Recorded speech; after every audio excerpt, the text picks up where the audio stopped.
안녕하세요. 이혜린입니다. 지난주까지는 1장 2절에서 음악이 얼마나 아이들한테 중요한가, 그 영향이나 그런 환경 제공이 얼마나 아이들한테 성장 발달이나 여러 가지 면으로 중요한가에 대해서 공부했고요. 오늘은 아마 지난번에 놀라셨듯이 지난번에 6세 때 시작하면 늦다 그랬잖아요. 저희 대부분의 부모님들이 6세쯤이면 시작을 해볼까 이렇게 했는데 6세는 이미 끝났다고 말씀드렸잖아요. 그랬는데 오늘 강의를 들으시면 또 놀라실 거예요. 음악 적성이 얼마나 중요한지. 교사 되신 분들은 내가 내 주관적인 방법으로 아이들을 생각하고 아이들의 음악 적성 그 재능을 파악을 하고 가르쳤구나 하는 그런 오류를 범했구나 하는 것을 느끼실 것이고, 그 다음에 부모님들은 아마 음악 적성이 내 아이가 이렇게 있었는데 내가 개발을 시켜주지 못했구나 이런 거를 아마 느끼실 거예요. 그래서 굉장히 중요한 음악 적성이 얼마나 중요한가를 알려드리기 위해서 제가 세 번째로 지금 강의를 중요하게 생각해서 하는 거고요. 이 강의는 제가 뭐 이렇게 말씀드리는 게 아니에요. 이 강의는 고든 박사님이 이미 적성에 대해서 다 연구하시고 개발하시고, 그 다음에 그 고든 박사님이 만드신 그런 적성 검사가 지금 전 세계적으로 다 자료로 제공이 되고 있어요. 그래서 지금 박사학위 논문을 하신 분들도 음악 적성 검사를 꼭 할 때는 이 고든 박사님 음악 적성에 대해서 다 공부를 하고 하고요. 저희 나라에서도 지금 뭐 석사학위 논문 쓰신 분들, 교수님들, 그 공부하시는 음악 교육을 공부하시는 분들, 심지어 음악 치료를 공부하시는 분들, 굉장히 많은 분들이 음악 적성에 대해서 많은 지식이 지금 널리 보급이 돼서 아마 교육자시거나 그런 선생님이나 교수님들은 그래도 대충 아실 거예요. 근데 오늘 다시 한번 제가 강의를 하고 넘어가겠습니다. 지금 보시면은 제목이 음악 적성과 아이들이고요. 그 다음에 소제목으로 A번이 있는데 음악 적성과 음악 성취의 차이점에 대해서 제가 설명드리려고 그래요.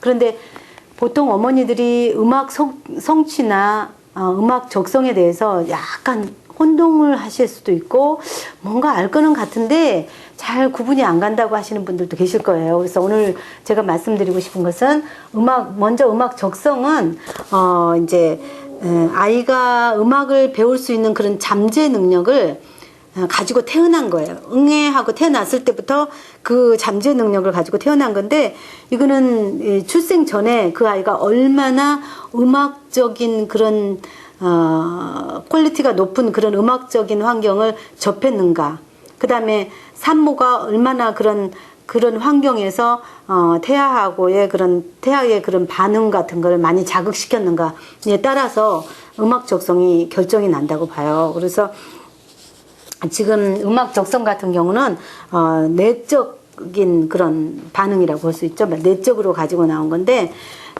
모든 분들이 아마 그럴 거예요.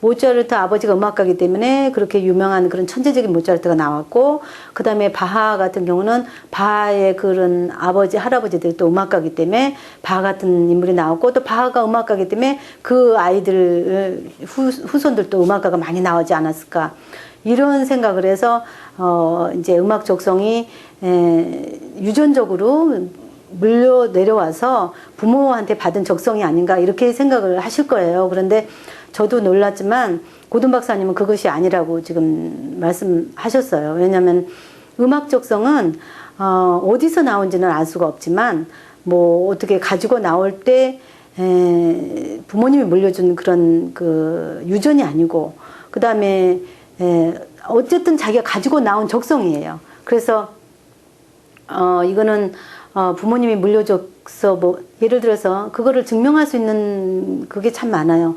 음악 선생님인데 보통 음악 선생님 자녀들이 음악가가 되지 않는 경우가 참 많잖아요.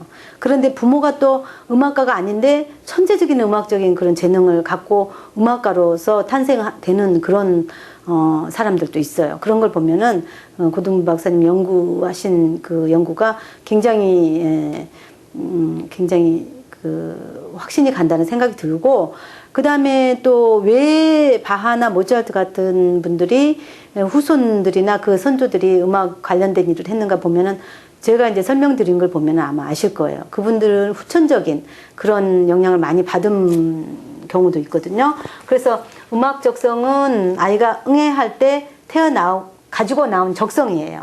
이미 적성이고, 그 다음에 음악 성취는 음악 적성을 바탕으로 해서 그 음악 적성 내에서 자기가 노력해가지고 얻어진 것을 밖으로 표현해서 평가를 받은 거가 바로 음악 성취가 되겠어요. 예를 들어서 이제 음악 적성은 음악을 배울 수 있는 잠재력이고, 그 다음에 엄마가 임신 기간에 얼마나 아이한테 음악적인 환경을 많이 제공해 줬는가, 그 다음에 아이가 그런 음악을 듣고서 엄마의 그 산모 배 안에서 얼마나 활동을 많이 했는가, 그 아이가 자극을 받아서 많이 움직임이랄지 여러 가지 뭐 듣기랄지 많은 그런 활동들을 했을 거 아니에요. 그것의 질에 따라서 이게 음악 적성이 결정이 되고요. 예를 들어서 음악 성취 같은 경우는 이제 자세히 들으시면 아시겠지만 고든 박사님 말씀에 의하면은 출생과 함께 아이는 응애하고 병원에서 태어났을 때 음악 적성이 자기가 가지고 나온 적성이 즉시 감소한대요.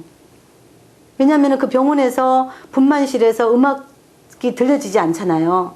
그래서 음악적인 환경을 접하지 못하기 때문에, 예를 들어서 태아였을 때는 음악적인 환경을 접해서 계속해서 자기 적성이 만들어졌는데, 그 다음에 이 세상에 나와서는 음악적인 환경을 즉시 접해주지 않고, 보통 산모들이 병원에서 이렇게 아이를 분만할 때 음악적인 것을 접해주는 그런 산모들이 그렇게 많지 않잖아요. 그래서 그때부터 즉시 감소하기 시작해요.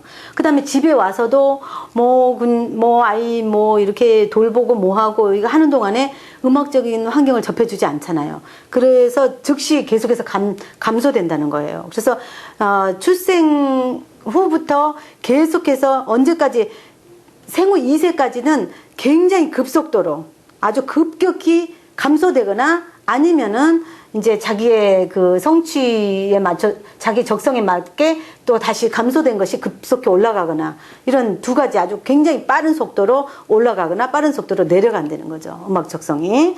그 다음에 이제 생후 2세부터 6세는 그래도 빠르게, 급속히 빠르진 않지만은 그래도 빠르게 증가하거나 음악 적성이 빠르게 감소되는 거예요. 그 다음에 생후 6세부터 생후 9세까지는 아주 느리게, 별로 차이가 없이 6세부터 9세까지는 증가하거나 내려온다는 거예요. 그래서 9세 이후가 되면은 전혀 변화가 없어요. 9세 이후가 되면은 변화가 없는 거죠. 그래서 더 이상 음악 적성이 거기서 멈추는 거예요. 더 이상 음악 적성이 발달이 되지 않는 거죠.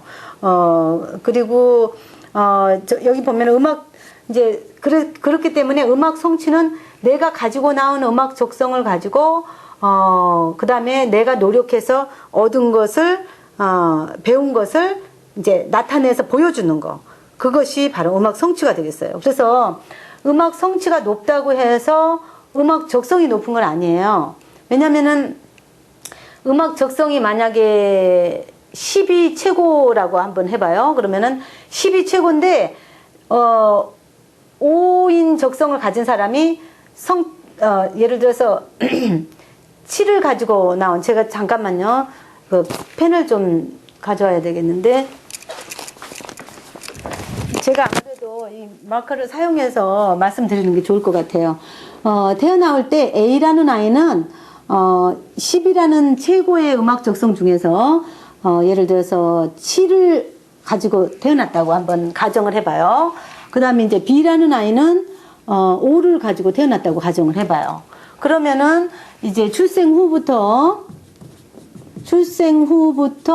2세까지는 이제 음악 적성이 올라가거나 내려간다 그랬는데, 사실은 여러분들이 여기서 알아야 될 게 하나 있어요. 제가 질문도 굉장히 많이 받은 건데, 그러면은 7을 가지고 아이가 A라는 아이가 태어났는데 음악 적성이 올라가면 10까지 올라갈 수 있습니까? 계속해서 7, 8, 9, 10까지 올라갈 수 있습니까? 이렇게 질문하신 분들이 많으세요. 근데 고든 박사님은 자기가 응애하고 태어난 적성이 가정이에요. 이건 절대로 이게 그렇다는 게 아니라, 제가 가정을 지어서 여러분들이 이해를 돕기 위해서 제가 지금 숫자를 말씀드린 거고, 이 숫자는 전혀 음악 적성하고 상관이 없어요. 7이라고 A라는 아이가 가지고 나왔고, B는 5라는 수치를 가지고 나왔다고 가정을 한다면은 이 A라는 아이는 아무리 노력을 해도 7 이상으로는 올라갈 수가 없어요. 왜냐면 자기가 가지고 나온 적성이 7이기 때문에. 그 다음에 B라는 아이는 5 이상으로 올라갈 수가 없어요. 그렇겠죠? 그런데 문제는 출생 후부터 즉시 떨어진다 그랬잖아요. 음악 적성이. 즉시 떨어지기 때문에 A라는 아이가 만약에 응애했는데 전혀 음악적인 환경이 제공이 되지 않는 상태에서 어떻게 되겠어요? 계속 떨어지겠죠.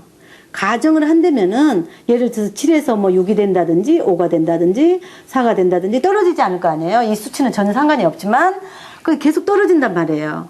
그 다음에 이 B라는 부모는 5 이상으로 올라갈 수는 없지만 이 아이도 지금 계속 떨어졌다 그래봐요. 뭐 4로 떨어지고 3으로 떨어지고 뭐 2로 떨어지고 떨어졌다 그래봐요. 처음에 이제 제공이 안 됐기 때문에.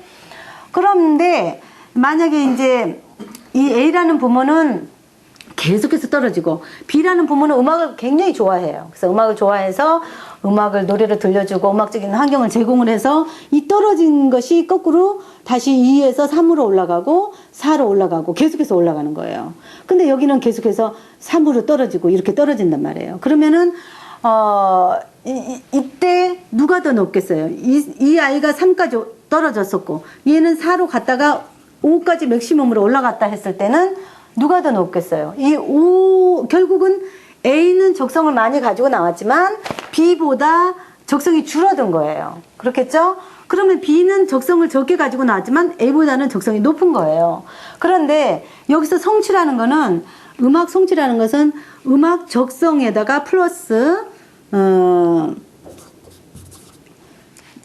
죄송합니다. 제가 지우개를 다시 가지고 갈게요.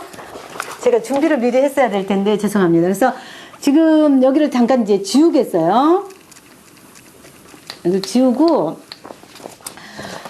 음악 성취는 사실은 음악 적성에서 성취예요. 자기가 노력한 성취 어느 정도 성취가 돼서 결국은 음악 성취로 나타나는 거예요. 성취. 그런데 만약에 A라는 아까 제가 말씀드린 A라는 그 아이는 음악 적성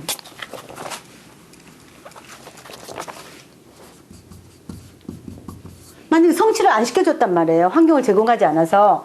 그렇다면은 음악 성취가 더 낮게 나타나겠죠. 그 결과 음악 성취가 음악 성취가 높다고 해서 음악 적성이 높다. 아니면 음악 적성이 높다고 해서 음악 성취가 높은 건 절대로 아니라는 거예요. 이해가 가시는지 모르겠어요. 그러니까 음악 적성이 높다 그래서 음악 성취가 높다든지 음악 적성은 높은데 아까 7이라는 아이처럼 음악 적성은 높은데 엄마가 음악적인 환경을 제공해 주지 않아서 계속 떨어졌잖아요. 그러면은 성취를 안 해준 거 아니에요. 이렇게 노력을 안 했기 때문에 얘는 적게 나타나잖아요. 그러니까 음악 적성이 높다고 그래서 성취가 높은 건 아니죠. 적성은 이미 그래도 높아 있지만 성취가 높은 건 아니고. 그 다음에 음악 적성은 낮지만 성취를 굉장히 많이 했단 말이에요. 그래서 음악 성취가 높게 나온단 말이죠. 그렇다고 해서 이 아이가 음악 적성이 높느냐 하면 그게 아니에요. 그래서 문제는 여기서 발생을 하는데 보통 음악 교사들이 가르쳐 보니까 굉장히 열심히 한단 말이에요. 얘는 내가 가르쳐 줬는데 집에 가서 연습을 하는 걸 선생님은 보지 못했잖아요. 근데 집에 가서 굉장히 열심히 연습을 해가지고 온단 말이에요. 그래서 와가지고 보여준 것만 선생님은 보잖아요.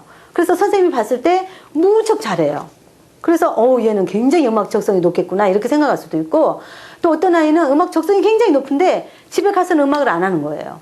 음악을 안 해가지고 와서 별로 한 것도 없고 뭐 눈에 보이게 특별히 잘한 것도 없거든요. 그러면 선생님이 얘는 음악 적성이 낮구나 이렇게 오해를 할 수가 있다는 거예요. 그래서 음악 적성 테스트를 해보지 않으면은 그 아이의 음악 적성을 알 수가 없어요. 그리고 여러분들이 또 아셔야 될 게 있는데, 음악 적성 테스트를 보면은 몇몇 테스트를 제외하고는 거의 다 음정 패턴하고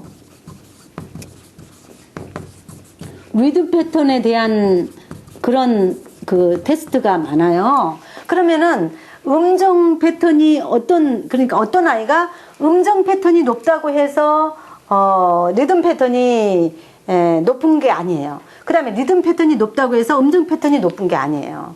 그래서 어떤 아이들은 음정 패턴 적성이 높게 가지고 태어난 아이들은 자꾸 음정 패턴만 보이려고 해요. 왜냐면 자기는 그걸 자신이 있으니까. 리듬 패턴은 되도록 안 하려고 그래요.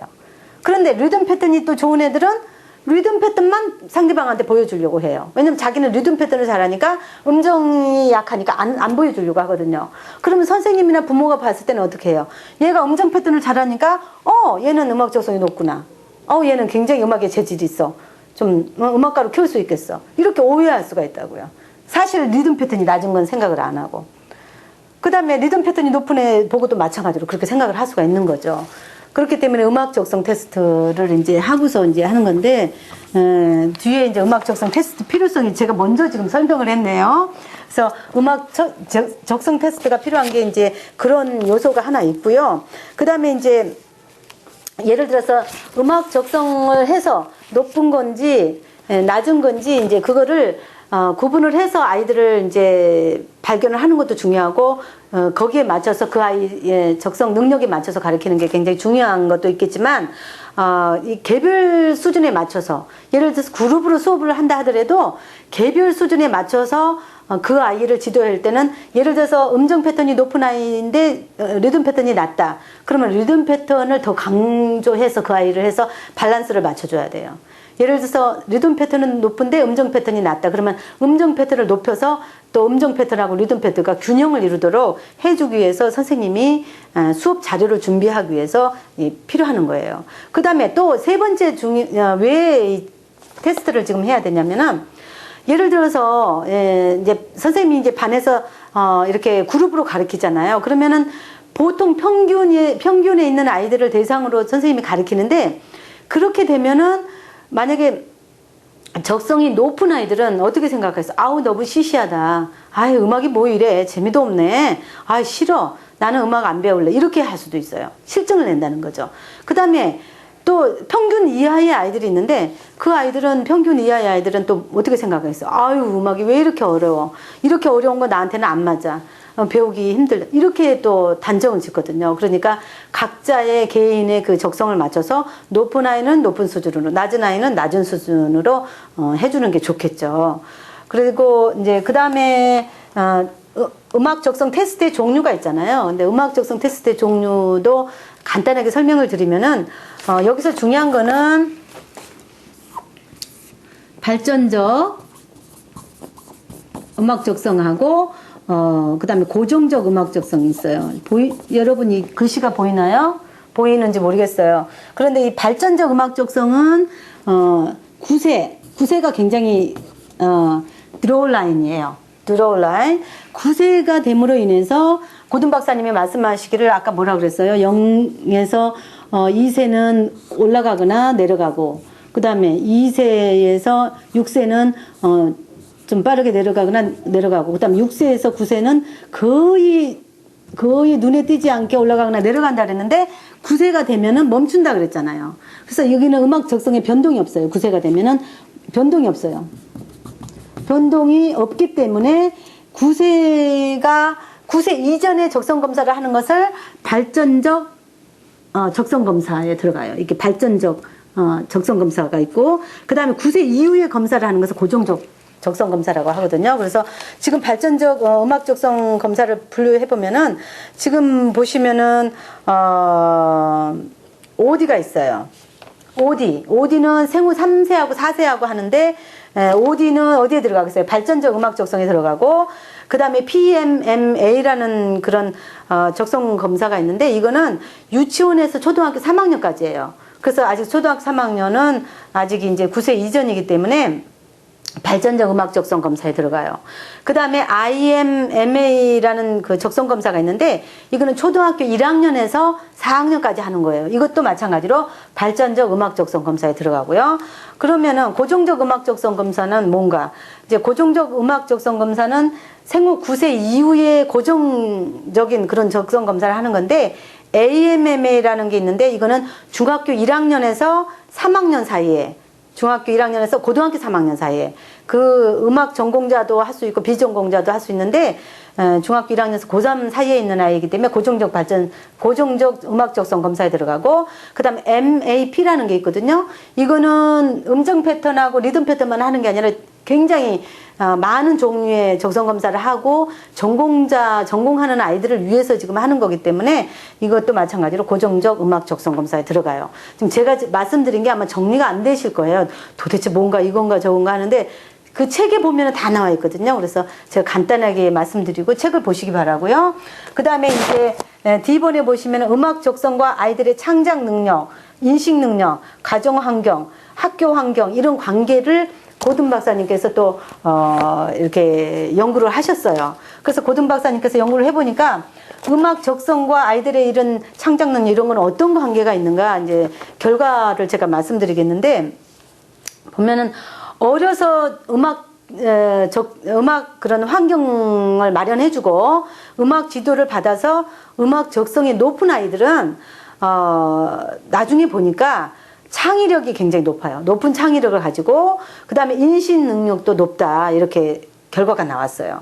그 다음에 또 고든 박사님이 이렇게 조사해본 결과로는 아버지가 아이에게 굉장히 중요한 역할을 하는 것 같아요. 그래서 아버지가 아이에게 노래를 해준다든지 아니면 노래를 잘한다 그리고 칭찬해주고 용기를 준다든지, 그 다음에 음악 활동을 아버지와 같이 동작을 하면서 했다든지, 그런 아이들은 평상시보다 훨씬 아버지하고 했을 때는 음악적인 그런 활동을 아주 적극적으로 해서 굉장히 효과가 높은 그런 거를 알 수 있었어요.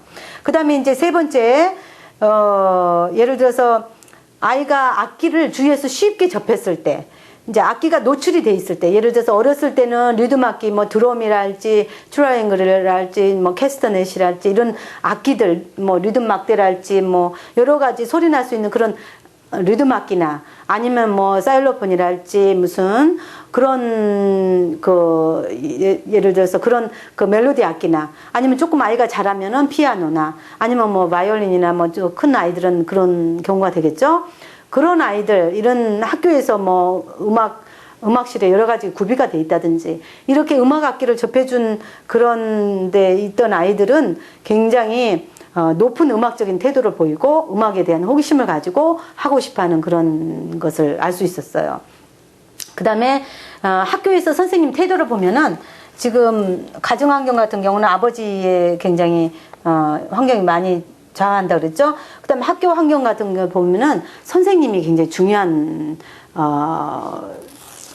역할을 해요. 그래서 선생님께서 이제 예를 들어서 음악 적성이 예를 들어서 음악 적성이 높거나 낮거나 간에 굉장히 하도록 용기를 준다든지 잘했다고 칭찬을 한다든지, 그 다음에 음악 선생님이 적극적으로 음악 활동하는 시간을 많이 보여준다든지 아이들하고 많이 하는 계기를 마련해 준다든지, 그렇게 됐을 때는 굉장히 아이들의 음악 적성이 강화되고, 예를 들어서 4학년까지는 이게 발전적이잖아요. 초등학생이라 할더라도. 그러면 1학년에서부터 4학년까지는 아직도 발전할 수 있는 그런 거잖아요. 그래서 아이들이 적성이 강화가 되고 음악적인 그런 성취도도 높고, 그렇지 않으면 너는 왜 이렇게 못해? 그리고 너는 합창하고 그럴 때 너는 그냥 입만 벌리고 있어 뭐 이런다든지, 뭐 그렇게 애한테 자존심을 상하게 한다든지 음악을 싫어하는 그런